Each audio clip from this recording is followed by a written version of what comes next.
మానవ జీవితాలు ఎందుకింత దుఃఖమయమయ్యాయో నాకు అర్థమైంది.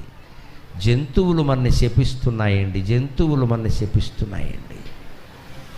ఆవులు చెత్త కుప్పల పక్కన కనపడుతున్నాయి, కుక్కలు మన ఇళ్లల్లో కనపడుతున్నాయమ్మా. దేశ దౌర్భాగ్యం, దేశ దౌర్భాగ్యం. ఇది పల్లెటూళ్ళలో అవసరం లేదు, ఇక్కడ కుక్కల్ని ఎవరూ పెద్దగా పెంచరు. ఇవాళ హిందూ ధర్మ రక్షకులుగా మనం గోవుల్ని కాపాడాలి, గోవుల్ని కాపాడాలి.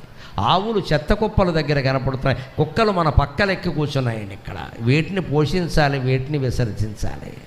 ఈ కుక్కలు మళ్ళీ విదేశాల నుంచి తెచ్చుకుంటారు, వాటిని సబ్బెట్టి తోముతారు, వాటికో డ్రెస్సు, వాటికో డ్రాయరు, వాటికో మేత, వాటికో డాక్టరు, కుక్క డాక్టరు. మనుషులుగా లేరు ఇక్కడ. ఆవులనా పెంచుకోవలసింది కుక్కలనా? ఆవులేమో చెత్త కుప్పల దగ్గర ప్లాస్టిక్ సంచులు తింటున్నాయి. ఇవి మన ఇష్టం వచ్చినప్పుడు చెత్త పారేసి అందులో సంచిలో పెట్టి పారేస్తే పాపం దానికి